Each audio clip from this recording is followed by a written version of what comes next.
नमस्कार साथियों, गौरव ज्ञान धारा में आप सभी का स्वागत है। लक्ष्य वेदी बैच जब शुरू किया तब मैंने आप लोगों से कहा था कि इसको अंत तक लेकर चलेंगे, यानी कि विश्व जीके के वे टॉपिक जो आप लोगों के लिए बहुत समस्या उत्पन्न करते हैं। भारत जीके के अंदर मैंने कहा था आप सब लोगों से कि मैं पूरा ही आप लोगों को भूगोल करवाने वाला हूं, क्योंकि भूगोल में समस्या आती है। और इकोनॉमिक्स का मैंने शुरू से मना किया था भारत की, क्योंकि मेरी खुद की इकोनॉमिक्स कमजोर है, तो मैं इकोनॉमिक्स को अच्छे से नहीं समझा सकता, ये मैं हर बार कहता हूं। और पॉलिटी के बारे में भी मैं कह चुका हूं, पॉलिटी की मैंने काफी सारी क्लासें ले रखी है। आप 10 में से 7 प्रश्न सही करना चाहते हो तो वो क्लासें आप लोगों के लिए इनफ है, जो इसी चैनल पे है, आप देख सकते हो। 10 में से 10 वाली अभी जिस तरीके से पूछे जा रहे हैं वो वाली पॉलिटी मेरी भी इतनी मजबूत नहीं है। बाकी इसके अलावा जो मैंने आप लोगों से वादा किया वो कंप्लीट है। आज ये लक्ष्य विधि बैच की अंतिम क्लास है बेटा जी। आज कौन सी है ये? इसकी अंतिम क्लास है। और ये आप लोगों के आज वनस्पति वाला टॉपिक अपन पढ़ लेंगे और इसी के साथ में ये बैच संपन्न हो जाएगा। तो इस बैच के अंदर बहुत सारे मैप शामिल किए, बहुत सारे कंटेंट को व्यवस्थित तरीके से दिया है और हर चीज को समझाइए। जहां ट्रिक की आवश्यकता थी वहां ट्रिक की अपने यूज किया है, ये चीजें हैं। और इसमें आज जो है अपन प्राकृतिक वनस्पति पढ़ लेंगे। और जैव विविधता वाला जो है ना, आप लोगों को इस बार जो रिवीजन बूस्टर मैंने दिया है उसमें से 2 पेज जो है जैव विविधता के, वो आप लोग ढंग से भी पढ़ लोगे ना तो जैव विविधता आप लोगों के कंप्लीट हो जाएगी। वो उससे पढ़ना है आपको। अच्छा, अब वो उससे पढ़ना है, ऐसा नहीं है कि जो विद्यार्थी जो जुड़े हुए हैं वो ये कहे कि सर इसी के लिए, इस जैव विविधता के लिए हमें पुस्तक थोड़ी लेनी पड़ेगी। तो वो 2 पेज मैं टेलीग्राम पे भी डाल दूंगा, ठीक है। अपना पुस्तक बेचने का कतई उद्देश्य नहीं रहता है, पुस्तक विद्यार्थी पढ़ना चाहते हैं और हम मेहनत करते हैं इसलिए देते हैं। तो वो मैं टेलीग्राम पे भी डाल दूंगा जैव विविधता। बाकी वनस्पति प्राकृतिक आज पढ़ लेंगे और इसी के साथ में ये बैच हो जाएगा कंप्लीट, ये बैच हो जाएगा पूरा। और इस सोमवार से शुक्रवार अब आप लोगों के आएगी आरबीएससी की क्लासेस। जो आरबीएससी का अपना नया बैच शुरू किया है वो आरबीएससी की क्लासें आएगी 6 से 10 तक वाली, ठीक है। और ये जो है अब आने वाली जैसे नई वैकेंसी आपको पता है 25-30 हजार की L2 की, यानी कि ग्रेड थर्ड की। L2 मैंने गलती से कह दिया, ग्रेड थर्ड की। L1 के भी पोस्ट आएगी, तो ग्रेड थर्ड की जो वैकेंसी आ रही है उसमें भी काम किया। जो आप सेकंड ग्रेड अभी दे रहे हो उनके भी काम किया आरबीएससी। जो भी एग्जाम दे रहे हैं विद्यार्थी, कोई भी एग्जाम देंगे तो उनमें आरबीएससी आप लोगों को मैं कंप्लीट करवा रहा हूं अभी, है ना। जिससे क्या हो, आरबीएससी वाला आपको मूल किताबों वाला भय समाप्त हो जाए और इतनी बढ़िया तरीके से ये कंप्लीट हो जाएगी। तो इस बार शुक्र शनि रवि को वो क्लासें नहीं आएगी, आरबीएससी वाली शुक्र शनि रवि को नहीं आएगी, क्योंकि अपने जो है उस बैच को एक व्यवस्थित क्रम देना है। इसलिए सोमवार से आएगी। इस बार 3 क्लासें मैं दे चुका हूं, फिर सोम से शुक्र अपन कंटिन्यू करेंगे इसको, है ना। सोम से शुक्र कंटिन्यू आएगी। पहले क्लास 10 चल रही है, फिर आप लोगों के क्लास 9th की क्लासें कराऊंगा, फिर 8th की कराऊंगा, 7th की, 6th की। तो ये 2 से 2.5 महीने का मेरा टारगेट है कि आरबीएससी में आप लोगों के 2 से 2.5 महीने मैक्सिमम मैं लेके तो यही चल रहा हूं कि मिनिमम जो है 2 मंथ के अंदर पूरी करवा दूं और मैक्सिमम जो है 2.5 मंथ के अंदर पूरी हो जाए, ठीक है आरबीएससी। तो नेक्स्ट टारगेट अपना ये है। अब ये वाली चलेगी। अच्छा, सेकंड ग्रेड वालों के लिए क्या गुरुजी हमारा साथ छोड़ दोगे? कतई नहीं, साथ कभी भी छोड़ने के लिए पकड़ा नहीं है। आप सिलेक्शन लेके साथ छोड़ के चले जाओगे, देखना बंद कर लोगे, लेकिन हम आपके छोटे भाई बहनों को फिर भी पढ़ा रहे होंगे। तो आप लोगों के लिए क्या होगा, आप लोगों के लिए अब बीच में ऑब्जेक्टिव सेशन आएंगे, ठीक है। ऑब्जेक्टिव सेशन आप लोगों के लिए मैं लेने के प्रयास करूंगा। और आप लोगों को एक चीज और बता दूं साथियों, एक गुड न्यूज है आप लोगों के लिए। वो गुड न्यूज क्या है कि अभी जैसे समर वेकेशन आएगा, ठीक है। देखो, सुनने का धैर्य है तो उसे मिलेगा, जो सुनेगा वो पाएगा। तो समर वेकेशन आएगा तो हमारे पास में, मेरे पास में समय पूरा होगा समर वेकेशन में, क्योंकि जो स्कूल जाने वाला टाइम है वो भी बचेगा। तो इस समर वेकेशन में मैं आप लोगों को करंट अफेयर्स करवाने वाला हूँ। हो गया राजी? करंट अफेयर्स में आप लोगों को करवाने वाला हूं, जैसा मैंने पहले भी करवाया था। और जितने विद्यार्थी यहां से पढ़े वो सारे जानते हैं कि जब जब मैंने करंट अफेयर्स करवाया है तो उसमें से सवाल एग्जाम में देखने को मिले हैं। बढ़िया नोट मेकिंग पैटर्न पे शानदार करंट अफेयर्स करवा दूंगा आप लोगों को। तो इस समर वेकेशन में जो है सेकंड ग्रेड वालों के लिए क्या स्पेशल होने जा रहा है कि मैं समर वेकेशन में आप लोगों को ये क्लासेस देने वाला हूं। बीच बीच में आप लोगों के ऑब्जेक्टिव सेशंस आने वाले हैं ताकि रिवीजन अच्छे से हो जाए आप लोगों के। और ये लक्ष्य वेदी बैच हो गया पूरा। अब आप लोगों को सेल्फ स्टडी में जोर लगाना है। साथ ही साथ आपको कह दूं कि अभ्यास करते रहना। जो टेस्ट सीरीज आप लोगों को उपलब्ध कराई है ना, बिल्कुल लागत मूल्य के अंदर दी है, पैसा तो आप लोगों के लग ही नहीं रहा है, समझ लो। तो जो उपलब्ध कराई है उसमें से ऐसे के ऐसे सवाल बनेंगे, जैसे हमने बना के दिया आपको ऐसे कैसे बनेंगे। अच्छा, ज्यादा नहीं तो मॉडल पेपर वाले तो जरूर अटेंड कर लेना, ठीक है। जो टॉपिक वाइज भी करते हैं तो निश्चित रूप से उसे फायदा होता है, लेकिन ज्यादा नहीं तो मॉडल पेपर वाली टेस्ट सीरीज जरूर अटेंड कर लेना भाई साहब, पूरे प्रश्न उसके अंदर नए पैटर्न के अनुसार है।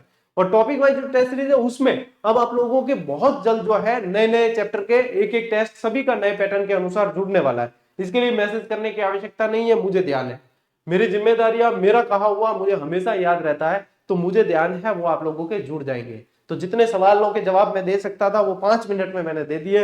अब चलते हैं क्लास की तरफ, और ये साथ बना रहेगा, ध्यान रखना ये क्लास लक्ष्य वेदी बैच की अंतिम शो होती, लेकिन ये साथ अपना बना रहेगा। टेलीग्राम से जुड़े रहना आप लोगों के लिए, जब जब जो जो सेशन आएंगे उसकी सूचना पहले टेलीग्राम पे दे दी जाएगी, ताकि आप लोगों को जो है बार बार यूट्यूब चेक करना नहीं पड़े कि क्या बता हमारे लिए कोई क्लास आई या नहीं आई। बाकी आरबीएससी क्लासें आप लोगों के लिए भी है और बाकी सारे एग्जाम वालों के लिए है, आरबीएससी की जो मैं क्लासें करवा रहा हूँ। ठीक है, आगे बात समझ, सूचना सभी तक जो है थे पहुंचा दियो। चलिए अब शुरू करते हैं। देखो बेटा, अब वनस्पति के अंदर देखो सवाल क्या पूछते हैं, एक तो पूछते हैं वनस्पति के वर्गीकरण से रिलेटेड, जो 5 तरह का इसका वर्गीकरण है उससे रिलेटेड पूछेंगे, या फिर पूछेंगे नई वनस्पति जो गणना है उसके अनुसार नई वनस्पति के आंकड़े हैं, ठीक है, नई वनस्पति रिपोर्ट के आंकड़े हैं उनसे प्रश्न पूछेंगे या इससे पूछेंगे। तो प्राकृतिक वनस्पति में ये आप लोगों को ध्यान रखना है, ये यहां से प्रश्न बनेंगे। तो देखो सब पहला टावरो ध्यान रखो कि भारत में वनों का सर्वमान्य वर्गीकरण जो है वो एजी चैंपियन ने दिया है। तो इतो तो आसान हो याद हो जाए कि वर्गीकरण करने का काम कौन करियो, चैंपियन करियो है। ठीक है, चैंपियन है यानी कि 6 बॉल में 6 छक्का भी मार सके, चैंपियन है इनको मतलब कि 6 बॉल में 6 छक्का मारे तो रन कितना बने 36। तो ध्यान रखियो कि 1936 में करियो, कब करियो 1936 में किया, और 1968 में चैंपियन, और सेठ ने इसे संशोधित कर 16 मुख्य और 221 उप वर्ग बनाए हैं, 16 मुख्य और 221 उप वर्ग बनाए हैं इन्हें और संशोधित करके। ठीक है, अब यहाँ पे देखें कि अपन अध्ययन की दृष्टि से देखते हैं तो वनों को 5 प्रकारों में बांटा गया है। कितने? 5। अब कई जगह 6 भी देखने को मिलेंगे क्योंकि दलदली वन अलग से कर देंगे तो 6 देखने को मिलेंगे, बाकी मोस्ट ऑफ कितने हैं? 5 है। अब 5 कौन कौन से? उष्ण कटिबंधीय सदाबहार वन, या कभी लिखा मिलेगा अर्ध सदाबहार वन, या कभी क्या लिखा मिलेगा? अर्ध सदाबहार वन। फिर आएगा आप लोगों के मानसूनी वन, ये मानसूनी वन ही होते हैं जो पर्णपाती वन कहलाते हैं, यानी कि जिनके पत्ते झड़ते हैं। ठीक है, जो पतझड़ी वन कहलाते हैं। क्या कहलाते हैं? पतझड़ी वन, यानी पत्ते झड़ेंगे, वही पर्णपाती वन है, वही मानसूनी वन है। कई बार क्या होता है कि मानसूनी वन आ गया और विद्यार्थी पढ़ के गया पर्णपाती, तो वो कंफ्यूज हो जाता है कि हमें तो ये पढ़ा ही नहीं, तो सारे ध्यान रखना है। ठीक है, फिर देखो उष्ण कटिबंधीय शुष्क कांटेदार वन, ये क्या होते हैं? शुष्क कांटेदार, यानी कि यहाँ पे वाष्पोत्सर्जन की क्रिया कम होती है। पर्वतीय वन या शीतोष्ण वन, या फिर आप लोगों को हिमालयी वन भी लिखा मिलेगा। क्या लिखा मिलेगा? हिमालयी वन भी लिखा मिल सकता है, क्योंकि पर्वतीय, पर्वत क्या है? हिमालय। शीतोष्ण वन भी कहते हैं इन्हें, इन्हें क्या कहते हैं? शीतोष्ण पर्वतीय या हिमालयी वन। और 5वें प्रकार के मैंग्रोव वन, जिन्हें सुंदरी वन कहा जाता है, क्योंकि सुंदर वन के डेल्टाई क्षेत्र में ज्यादा देखने को मिलते हैं, या इन्हें डेल्टाई वन कहा जाता है, या ज्वारीय वन कह देते हैं, और यही दलदली वन होते हैं, यही दलदली वन होते हैं। अब कई जगह दलदली वन को अलग से बता देते हैं, तो इसलिए कई जगह 6 प्रकार देखने को मिलते हैं, और है वैसे 5 है। मोस्ट ऑफ कितने? 5 प्रकार है। ये इसी का चित्र है जो आप लोगों को ध्यान रखना है। ठीक है, चलिए स्क्रीनशॉट लो, आगे बढ़ते हैं।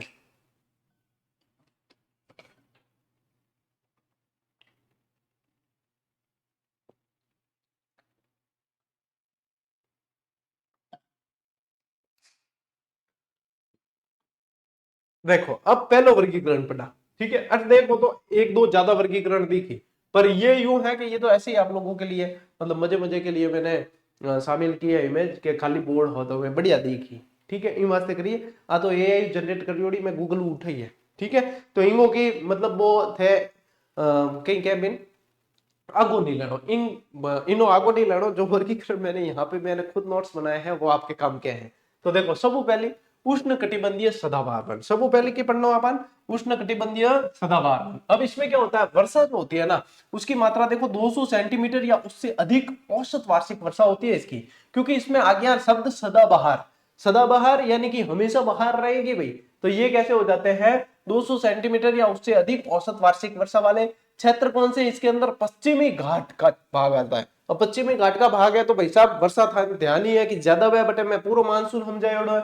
कोरोमंडल तट, अब कोरोमंडल तट में क्या होता है कि उत्तरी पूर्वी मानसून घूम के आके वर्षा करता है, वो वाला है।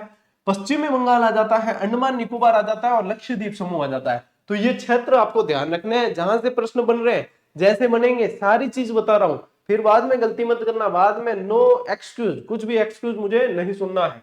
विशेषताएं देखिए, ये बहुत घने और कठोर लकड़ी वाले वन है। ये कैसे हैं? बहुत घने हैं और कठोर लकड़ी वाले वन है, ये ध्यान रखना है। आर्थिक दृष्टि से कम उपयोगी है ये, लेकिन पारिस्थितिकी यानी कि पर्यावरण के लिए अत्यंत महत्वपूर्ण है। इन वनों में सर्वाधिक जैव विविधता पाई जाती है। अब ध्यान देख लो, क्षेत्र देखो, पश्चिमी घाट सबसे ज्यादा जैव विविधता पाई जाती है अंडमान निकोबार द्वीप समूह तो वहां पाई जाती है। अब इसमें लक्षद्वीप आया है, लक्षद्वीप आ गया, अंडमान निकोबार आ गया, तो यहाँ पे जैव विविधता ज्यादा ही है, तो ये ध्यान रखना है। अब इसमें शांत घाटी भी एक ध्यान रखना है, जो केरल में स्थित है। क्या ध्यान रखना है? केरल में स्थित है, जो भारत में उष्ण कटिबंधीय सदाबहार वनों की सर्वाधिक जैव विविधता वाला क्षेत्र है। इसे कहा जाता है साइलेंट वैली। इसे क्या कहते हैं? साइलेंट वैली कहा जाता है, शांत घाटी कहा जाता है। अच्छा, और मोस्ट इंपोर्टेंट प्रश्न है, वृक्षों की औसत लंबाई जो है ना साथियों, वो 60 मीटर तक होती है इसके अंदर, और ये पूरे वर्ष जो है हरे भरे दिखते हैं। 60 मीटर तक ऊंचाई होती है इनकी।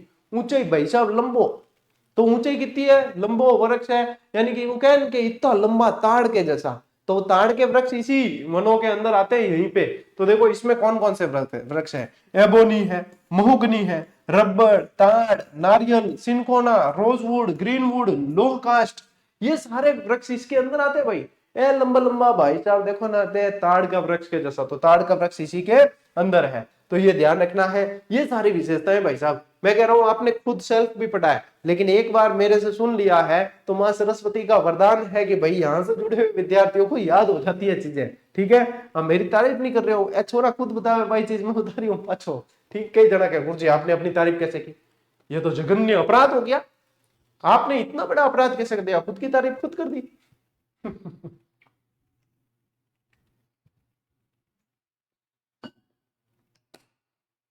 चलो भाई, अब आ जाते हैं मानसूनी या पर्णपाती, या इन्हें क्या कहा जाता है? पतझड़ी वन। ठीक है, इसको भी वापस दो भागों में बांटते हैं, जिसमें पहला आता है आपके आर्द्र पर्णपाती वन। ठीक है, आर्द्र पर्णपाती, फिर आएगा आगे शुष्क पर्णपाती। तो आर्द्र पर्णपाती में देखो वर्षा कितनी होती है? 100 सेंटीमीटर से 200 सेंटीमीटर के बीच होती है।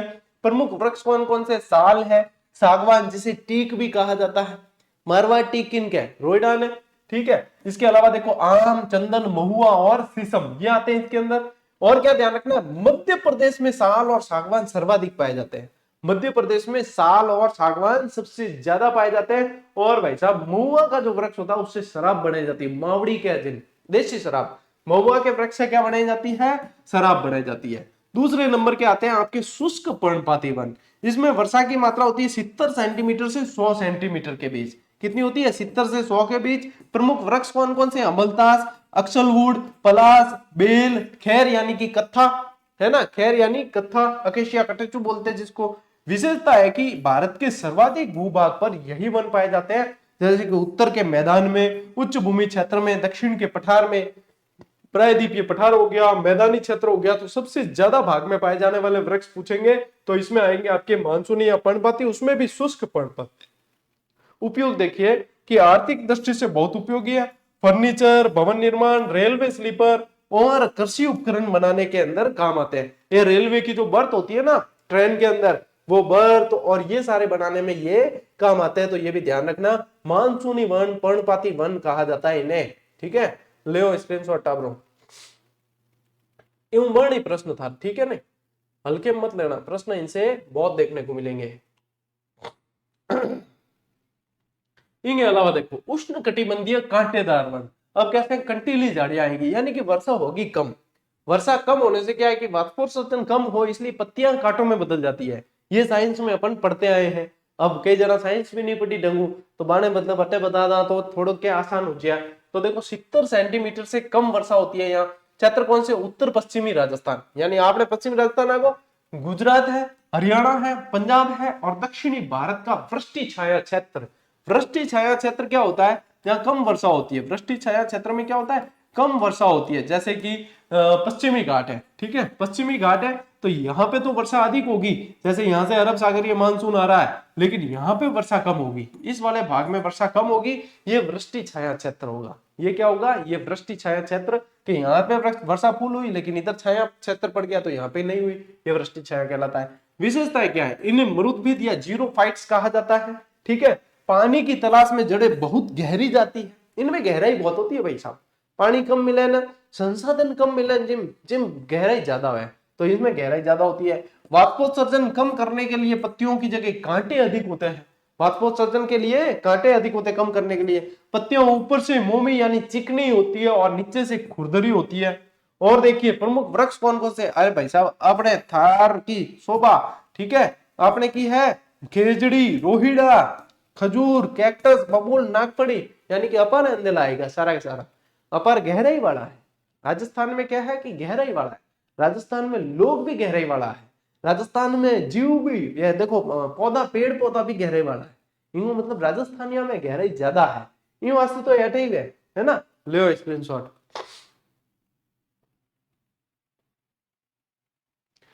पांचवें नंबर के आते हैं आपके मैंग्रोव वन, ठीक है। पांचवें नंबर के आते हैं आपके मैंग्रोव या दलदली वन आते हैं। क्षेत्र देखो कौन से हैं, डेल्टाई भागों में सुंदरबन, महानदी, गोदावरी, कृष्णा कावेरी डेल्टा और गुजरात और अंडमान निकोबार के तटीय भाग आते हैं इसके अंदर, ठीक है। अब इनकी विशेषताएं क्या है, ये लवण यानी कि नमक सहने वाली वनस्पतियां हैं। ये लवण सहने वाली वनस्पतियां हैं। ये सुनामी के प्रभाव को कम करने में सहायक है।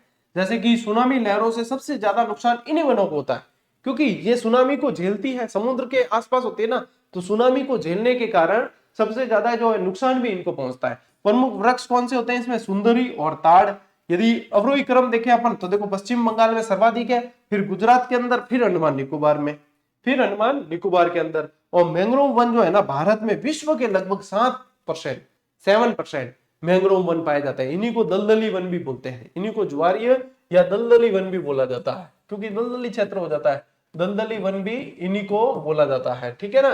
तो ये भी ध्यान रखना है आपको, ये भी ध्यान रखना है। ले स्क्रीनशॉट, ले फटाफट।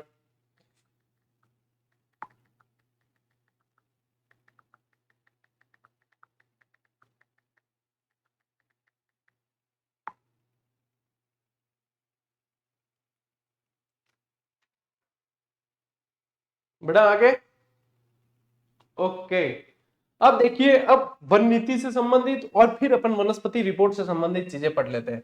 अब देखिए प्रथम वन नीति जो है, भारत में पहली वन नीति 1894 में आई थी। कब आई थी, 1894 के अंदर आई थी, ये ध्यान रखना, 1894 के अंदर। और स्वतंत्र भारत की पहली पूछे तो 1952 में, क्योंकि 1947 में भारत आजाद हुआ, उसके बाद में 1952 में स्वतंत्र भारत की पहली वन नीति, जिसे 1988 में संशोधित किया गया। क्या 1988 में संशोधित किया गया। मुख्य लक्ष्य क्या है इसका, कि कुल भूभाग के 1/3 यानी कि 33% हिस्से पर वन होना अनिवार्य है। 33% पर अनिवार्य है, लेकिन भाई साहब है नहीं, क्योंकि बहुत ज्यादा दोहन हो रहा है वनों का। फिर देखो पर्यावरण संतुलन, जैव विविधता संरक्षण और मृदा अपरदन को रोकना, इसलिए ये जरूरी है। स्थानीय लोगों की लकड़ी, चारा और फल फूल की जरूरतों को पूरा करना, वन रोपण में महिलाओं की भागीदारी सुनिश्चित करना, ये सारे इसके प्रमुख लक्ष्य हैं। ये सारे इसके प्रमुख लक्ष्य हैं। अब बात करते हैं कुछ अधिनियम की।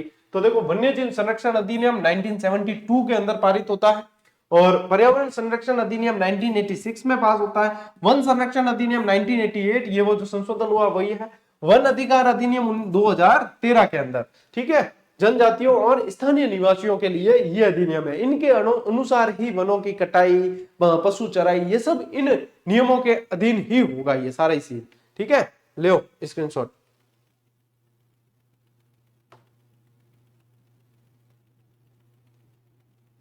चलो टाबरो आगे बढ़ा के, ओके। अब देखिए हॉट स्पॉट यानी कि तप्त स्थल बोला जाता है जिन्हें, क्या बोलते हैं, तप्त स्थल, हॉट स्पॉट। सर्वाधिक जैव विविधता वाले क्षेत्र होते हैं ये, और विश्व में कुल 36 हॉट स्पॉट क्षेत्र है। कितने हैं, 36, जिसमें से 4 भारत के अंदर है। विश्व में कुल 36 है, जिसमें से 4 भारत में है। क्या बात हो रही है, हॉट स्पॉट यानी कि तप्त स्थल की बात हो रही है। क्या बात हो रही है, तप्त स्थल की, जिसमें देखिए पश्चिमी घाट आ गया, पूर्वी हिमालय आ गया, इंडो बर्मा क्षेत्र आ गया, और सुंडा लैंड, ये 4 भारत के अंदर पड़ते हैं। और ये भाई साहब मोस्ट इंपोर्टेंट है, आपके हॉट स्पॉट मोस्ट इंपोर्टेंट है, ठीक है। हॉट स्पॉट चालू कर, यहाँ क्या है, हॉट स्पॉट चालू कर। है तो विद्यार्थी तो हॉट स्पॉट में ज्यादा समझता हो, क्योंकि डेटा खत्म हो जाए फटाफट, बस की क्लास देखनी है या कोई गाइडेंस वीडियो देखना है तो बस फटाक कह देगा हॉट स्पॉट चालू कर, फटाफट करियो करियो।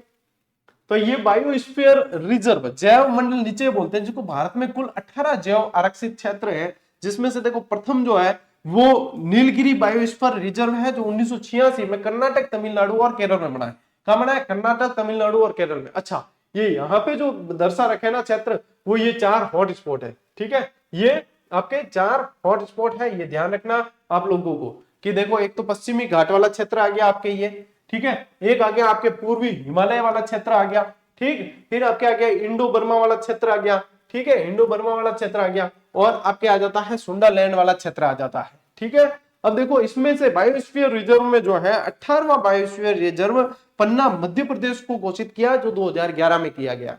कब किया है? पन्ना मध्य प्रदेश 2011 में। सबसे बड़ा कौन सा पूछेंगे तो कच्छ का रण गुजरात में, जंगली गधों के लिए प्रसिद्ध है, जंगली गधों के लिए प्रसिद्ध है, इसीलिए अपने भारत में राजस्थान के अंदर रणकार क्षेत्र है। ठीक है, रणकार क्षेत्र जो रिजर्व क्षेत्र है वो भी जंगली गधों के लिए प्रसिद्ध है, क्योंकि वो भी कच्छ के रण से टच में है। ठीक है, कच्छ में ही पड़ता है वो भी। तो कच्छ का रण गुजरात का जो जंगली गधों के लिए प्रसिद्ध है। ये मोस्ट इंपॉर्टेंट है फैक्ट, इनमें से प्रश्न बढ़ेंगे, स्क्रीनशॉट लो फटाफट, फिर आगे बढ़ते हैं।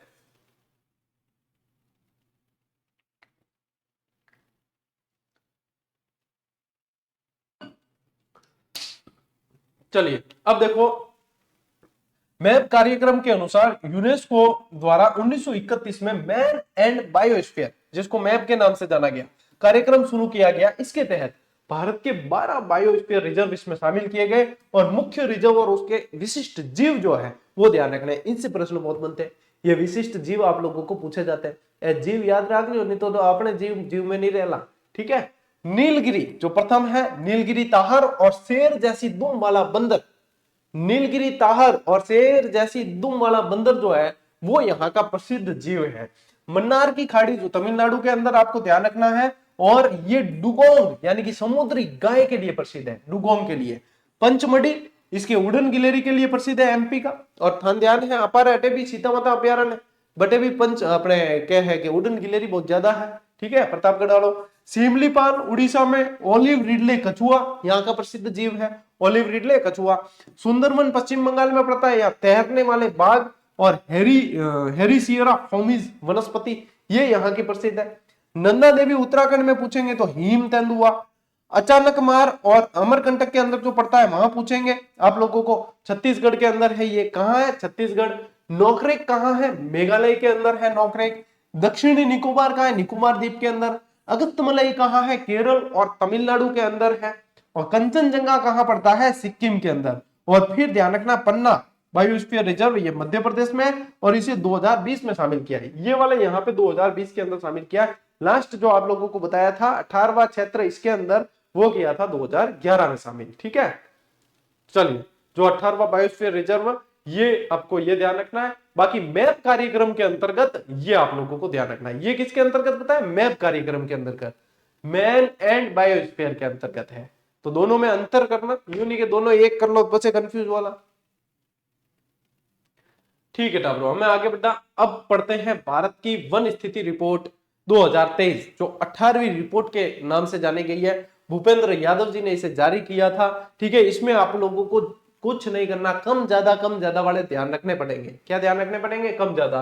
तो देखो जारीकर्ता कौन है? पर्यावरण, वन एवं जलवायु परिवर्तन मंत्रालय। तैयार किसने की है? भारतीय वन अनुसंधान संस्थान FSI देहरादून। इनका मुख्यालय कहाँ है? देहरादून के अंदर। FSI देहरादून ने तैयार की है। और प्रकाशन, ये रिपोर्ट प्रति दो वर्ष बाद प्रकाशित की जाती है, और प्रथम रिपोर्ट 1987 में जारी हुई। तो आप इससे पिछली यदि पढ़ोगे तो 2021 वाली थी, उससे पिछली 2019 वाली थी, उससे पिछली 2017 वाली थी, अब 2023 वाली है, अब 2025 वाली रिपोर्ट आने वाली है। अभी तक नहीं आई है, इसलिए ये 2023 वाली ही अपन को पढ़नी है। ठीक है, अब देखो देश के वन और वृक्षावरण के आंकड़े, यहीं से प्रश्न पूछेंगे अब कि यहाँ पे ध्यान रखना है कुल वन और वृक्षावरण। वन यानी कि घने होते हैं, वृक्ष यानी कि आसपास भी लगे होते हैं, तो उनको भी शामिल किया जाता है। इन दोनों को मिला के पूछेंगे क्षेत्र, तो 8,27,357 वर्ग किलोमीटर है। भौगोलिक क्षेत्र का ये 25.17% है। इसको मोस्ट इंपोर्टेंट लगा देना कि 25% है भाई साहब, कि तो है 25% है। क्या ध्यान रखोगे? 8,27,357। ठीक है, 8,27,357। वनावरण कितना है? तो 7,15,343 वर्ग किलोमीटर, यानी कि 21.76%। वृक्षावरण कितना है? 1,12,014 वर्ग किलोमीटर, यानी कि 3.14% है। और 2021 की तुलना में वृद्धि ये पूछी जाएगी तो 1445 किलोमीटर है। कितनी है? 1445 वर्ग किलोमीटर। वनावरण में देखोगे तो 156 वर्ग किलोमीटर और वृक्षावरण में देखोगे तो 1289 वर्ग किलोमीटर। तो ये आंकड़े आप लोगों को याद करने पड़ेंगे और इन आंकड़ों से ही मैं कह रहा हूं कि सवाल आप लोगों को देखने को मिलेंगे। अब जो मैं कम ज्यादा वाला बताऊंगा वो भी आप लोगों को आंकड़ों में से देखने को मिलने वाले हैं।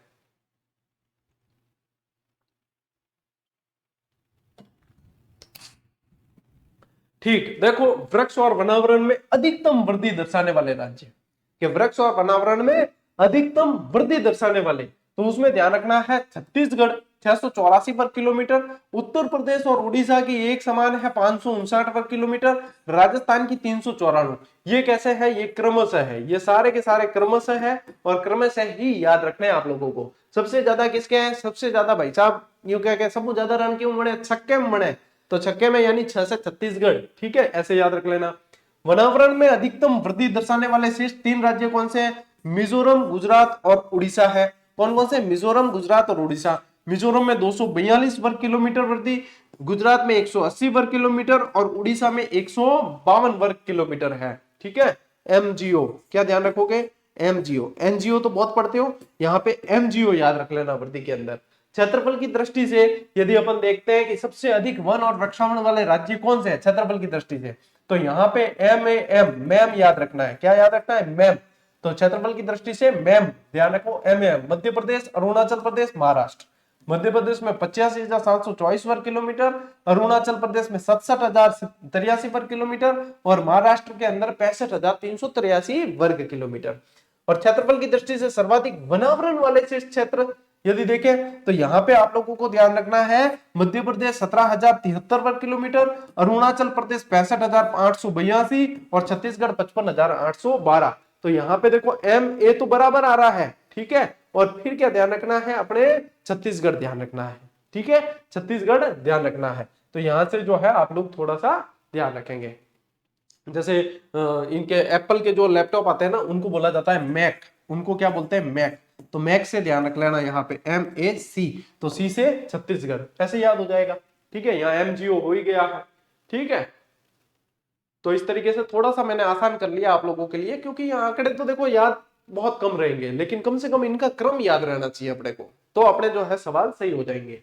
अब देखो कुल भौगोलिक क्षेत्रफल की तुलना में वनावरण प्रतिशत की दृष्टि से शीर्ष कौन कौन से हैं, तो इसमें ध्यान रखना लक्षद्वीप 91.33%, मिजोरम 85.34% है और अंडमान निकोबार द्वीप समूह 81.62% है। सबसे ज्यादा लक्षद्वीप है कुल भौगोलिक क्षेत्र की तुलना में देखें तो। 75% से अधिक वनावरण वाले राज्य या केंद्र शासित प्रदेश कुल कितने हैं? 8। कितने? कुल 8। कौन कौन से? मिजोरम है, लक्षद्वीप है, अंडमान निकोबार द्वीप समूह है, अरुणाचल प्रदेश है, नागालैंड, मेघालय, त्रिपुरा और मणिपुर।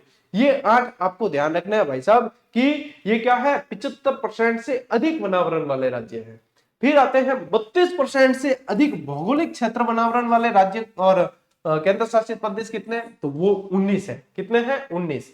और मैंग्रोव यानी कि दलदली जो पढ़े ना अपन ने, कच्छ की वनस्पति आवरण, ये है 4,992 वर्ग किलोमीटर। बांस धारित क्षेत्र 1,546.70 वर्ग किलोमीटर। 2021 की तुलना में ये ध्यान रखना 5,227 वर्ग किलोमीटर की वृद्धि हुई है। ठीक है, ये ध्यान रखना आपने को। कार्बन स्टॉक देश के वनों में कुल 7,285.5 मिलियन टन, यानी 2021 की तुलना में 81.5 मिलियन टन की वृद्धि होती है इसके अंदर। ठीक है, यह ध्यान रखना है आपने को। चलो स्क्रीनशॉट लो। और इसी के साथ आपके ये वनस्पति वाली जो है क्लास वो भी पूरी हुई है। और अब आप लोगों को बता दूं कि आप लोगों के लिए ऑब्जेक्टिव बुक जो है वो आ चुकी है।